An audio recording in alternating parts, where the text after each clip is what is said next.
Your energy is being stolen from you. Your vitality, your vital life force, your very spirit, the energy that made you, the energy that continues to sustain you, to build your body, to fuel your life, to give you creativity, is being taken from you in an act of sabotage. You are trapped in a cycle where your thoughts and your emotions are siphoning that energy and redirecting it, keeping them caught in a tight little loop and preventing you from moving forward and from living in your true vibrancy. I can explain to you how to reverse this process, free that energy, reclaim that energy, reclaim your spiritual birthright, and live once more in a state of vitality. But first, let me try to explain what's happening. Okay, so to understand this, you have to understand the layers of your being. Yes, you are a physical body, and yes, you do have a mind. But prior to that, you are something else. You are energy that created this body. Vital life force, spirit. A spirit created this energy. But prior to that, you are one with the divine consciousness, with consciousness. So I won't go into too much detail to explain what consciousness is. Let's just accept that in the words of some masters, it can be called the I am, or in the words of Eckhart Tolle, it can be called being, or in the yogic tradition, it's sometimes called Shiva. It's just represented as the great one awareness that is life, consciousness. Now, consciousness turned into energy. Consciousness decides to come into this earth and begins to go down through the layers of form and begins to take on the form of energy. Pranic energy, chi energy, the life force energy. And this energy now directs everything that happens to you in your physical experience on this earth. This energy creates the matter around you, including your body. So the energy will create your physical world or your body. It comes down through your chakras, it creates the elements, it sustains life. The problem is that you were given a tool called the mind in order to help you to get through life. But the problem is when you let the mind become your entire life. You get lost in the mind, like an actor getting lost in a script or in a character and forgetting that they exist prior to that character. In the same way, you develop what's known as an egoic identity, and your mind does not stop thinking, and your mind takes these thoughts, takes the energy. So energy can turn into your body, or energy can turn into thoughts. Thoughts are made of energy. Thoughts sap your energy. You're only supposed to really think thoughts when you need them, or think them with some wisdom. You select which ones you want to think. But when you're constantly thinking, you're constantly sapping those thoughts. So have you ever noticed that when you watch news, when you're done, you're tired? When you read articles or your feed on your social media, it drains you and you feel unmotivated. When you hang out with a friend, you go have lunch, and all she ever does is gossip or complain, at the end of that session, you are very, very drained. When you go out in public and there's a lot of grumpy people, you are drained. That's because those thoughts are sapping your energy. But more specifically, what really, really saps your energy is when these thoughts turn into emotions. Okay? I know the diagram seems excessive, but this is I'm gonna do layers of these videos. So I really want you to watch how the flow happens. Emotions. You can understand that anger is a form of energy, correct? You can see that your thoughts, your energy came in and fueled thoughts of anger, and that anger built up the energy in a physical form inside of your physical being, and then exploded. It exploded in rage, or it exploded in violence. That's easy to understand, right? Well, the same thing happens with all emotions. Sadness, fear, bitterness, resentment, jealousy. They all are energy going into thoughts, thoughts converting into emotion, emotion being the way your body feels your thought. So it has descended into, the energy has now taken a sort of a solid form in your body, and you can feel it. You can feel it as an acid in your stomach, as a tightness in your gut, as a fluttering in your chest, a tightness in your throat, a tightness in your jaw, a tightness in your head, a headache. So the emotion now, which is, and even more, you take your energy, you condense it into a thought, and then you squeeze it even more into an emotion, and then you squeeze it into a physical reaction. Your energy, your vital life force energy, has become this trapped form of energy. It's not vital anymore, and it's not life-giving anymore. It never ceases to be a divine energy, but at this state, it is not being used to build life. It is just trapped like a little prisoner. Imagine a little ball of energy in a little jail cell. That's what this has become. It is a collection of negative emotions, a tendency towards negative emotions, or it is an actual energetic globule, a knot that has gotten trapped inside of your body. A lot of what I'm teaching here in this series is based on Eckhart Tolle's The Power of Now, and in that book he describes what I'm talking about as a pain body. Now that is not the same thing quite as a pain in your body, although it's related, but that's not what he means. He means a pain body. It is a body of pain, an entity of pain, and it has become lodged inside of your system. The original intention in life is that consciousness would come into energy, and energy would flow into physicality, and it would be a beautiful dance, breathe in, breathe out, and you would create and dissolve and create and dissolve, and it would be beautiful. But instead, what has happened in this act of mutiny is that your mind has grasped that energy and said, come here, and it has locked it in a form where it won't create anything beautiful. It's not creating your body. It's not creating art. It's not creating your world around you. It is just simply sitting there in a bound state where it's not really able to be active. And in that state, it is at best useless and at worst harmful. It has become, in a sense, just for visual here, in a sense, it has become the opposite of life-giving. It is life-destroying. That energy that is lodged within your being is destroying your life. On the basic level, it is causing dis-ease. The acid in your stomach, the tension in your muscles, whatever. But beyond that, it's now starting to release hormones and chemicals. It's starting to increase your blood pressure. It's starting to increase your pulse. It is starting to give you headaches. Take that further. After a few days, what does that become? After a few weeks, a few months, a few years, what does that become? It destroys your body. It slowly etches away at the vitality of your body, starting with making you feel blah, and then making you literally sick. It creates illness and disease in your body. And it's the beginning of a slow death, really. I hate to be so dramatic, but I'm just trying to summarize the whole thing in a really short period of time. But that's essentially it. So,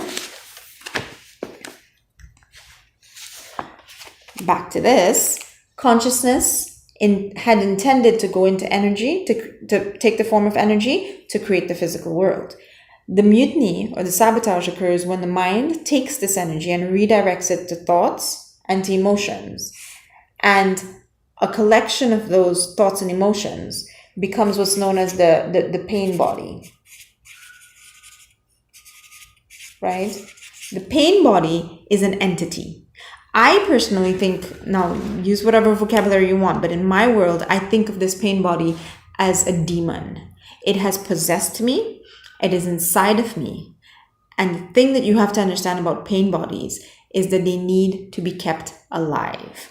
Your pain body is feeding on your emotion this way. It is when it wants that energy, and it can only get that energy by bringing it down through thoughts and through emotions and to feed it.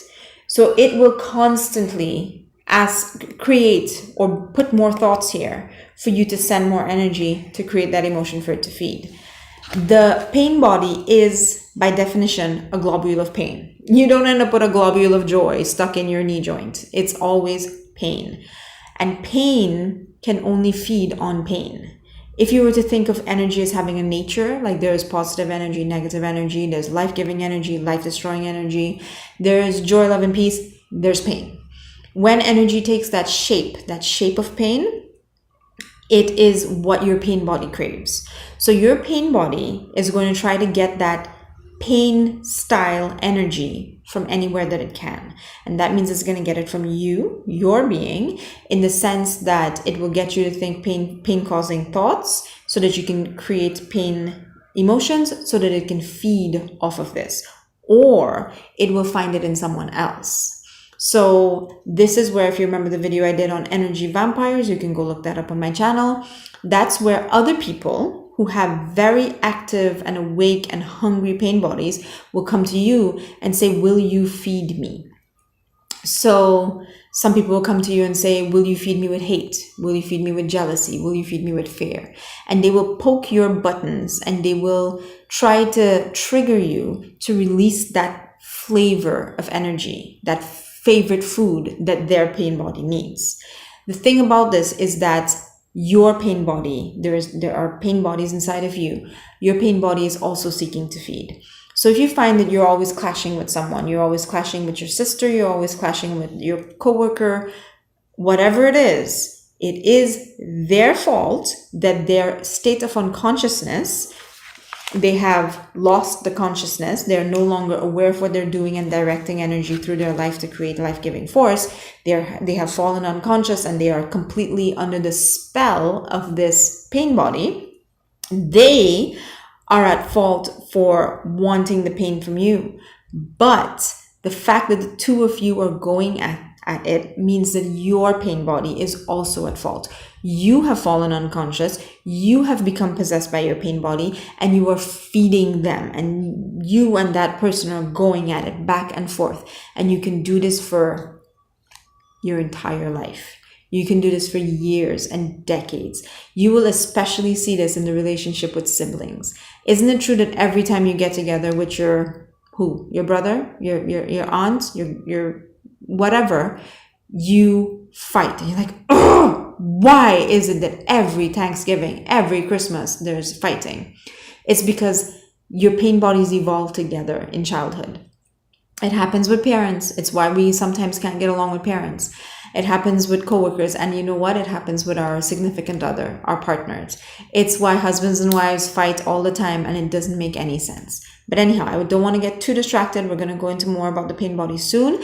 I want to leave you with helpful tools. I don't just want to describe what's wrong with humanity. I want to explain to you the fact that it is your divine right to regain this energy. This energy here, consciousness, created you through this pathway, and this entire pathway is yours. You have the divine inheritance, the divine right to have it. This energy belongs to you, your being, and it is meant through your consciousness to create your physical world, your body and the world around you. The manifestation process is this. It's how we turn energy into the physical world. But you're not going to get anywhere at manifesting if your energies are going down this way. So you have to reverse the process and you have to reclaim your energy. And you can do it. It is your divine right. So how do you do it? You do it by refusing. Well, first you refuse to feed the pain body. That will put in the first instance, it will put the pain body dormant, and it'll be like, ugh, okay, I'm going to back away for now. But after a while, when you starve the pain body enough, it dies. It doesn't just go dormant, it dies. So you have to refuse to feed the pain body the type of energy that it seeks. You have to refuse to get caught in those cycles of anger and fear and jealousy and you just have to stop that cycle. That's obviously easier said than done. How do you stop that cycle? You cannot think about it. You cannot plot how to do this. You cannot strategize how to do this. To a certain extent, you can do healing, like shadow work and, counseling and therapy, and you can heal pain patterns and you can explore your pain patterns. Yes, you can. But Any form of thinking is a thought. Thinking about the pain body feeds the pain body. When you can feed the pain body by becoming lost in it and giving it what it wants, or you can feed the pain body by thinking about the pain body and be like, oh, why is that pain body there? Why is it sucking my energy? Where did it come from? What's causing it? I'll never be free of this. Your addiction to your pain is the reason that the pain stays. I know this stuff is so hard to hear. I'm sorry, but I'm just telling you the truth. If you want a slower dose of this, I recommend that you read Eckhart Tolle's The Power of Now. The solution is not to think about your pain body. The solution is to re-enter the state of consciousness. Re-enter the state of consciousness. This is the process that Eckhart Tolle refers to as transmutation. So you sit in the seat of consciousness and you watch the pain body. You bypass the process of thought and you bypass the process of emotion and you watch the pain body. Okay? You have to go directly there. And all you have to do is watch it. Try your best not to generate thoughts in this process. Just sit there and be like, I see you. I see you. I have a pain body when it comes to scarcity, financial scarcity, or lack of abundance. I have a pain body when it comes to feeling unwanted, unappreciated, or taken advantage of. And when those things rise up, I mean, they rise up regularly, almost on a daily basis. I don't fight them. I don't feed them. I don't get angry that they're there. I don't get frustrated that I haven't gotten rid of them. I simply observe. Observe. You have to observe without thinking. And the only way that I can, it becomes easier and easier with time. But in the very beginning, it's difficult. And you're like, I don't know what to do. What you have to do is you have to ask your breath for help. Your breath is a very powerful tool. And just simply breathe. Breathe through the arising thoughts. Breathe through the emotions that want to come up. Breathe through that tension in your stomach and just watch it. Just watch it. Don't even describe it. Feel how it feels and be like, okay, I feel it. I know it's there. I feel it. I acknowledge it. I accept it. I don't fight it. I see it. Breathe. Breathe in, breathe out. Breathe in, breathe out. Until your heart rate goes down, until your muscles unclench, until the desire to get angry or the desire to feel hopeless or the desire to feel like I give up, life sucks, that desire to jump on that wheel will go away. So just keep breathing and just keep observing. And what you will do is you will stop a process, you will stop a loop in its tracks. And at first, your pain body will simply go dormant and like, whatever, I'll try again tomorrow. But after a while, your pain body is going to realize that it's not getting fed. That means that it will come at you a little bit stronger and a little more tempting, and you have to catch it and you have to go into the seat of the observer and say, I am not that. I am prior to that. Just breathe. Just breathe. Just breathe. And I promise you with time, the pain body will start to shrink and shrink and shrink. And what's going to happen is that the pain body is going to release the energy back. It's going to send the energy back here. And you're going to regain your vitality. You're going to regain your energy. You're going to regain your ability to sleep. You're going to regain energy through the day. You're going to regain creativity. You're going to regain energy for things like joy and happiness. You're going to have the energy that is needed to build your body again. You're going to have the energy that's needed to rebuild the life around you, the world, to manifest, to create. So again, this is just a really quick summary of it, but that is the process and how it will happen. This is all based on various forms of spiritual teaching, but the words and the concepts that I'm using are based on Eckhart Tolle's The Power of Now. I'm going to build on this. This is just the first video. I do encourage you to watch the rest of them. I'm probably going to end up making about 6 of these videos. I'll number them and I'll put them in a playlist called something, thoughts maybe.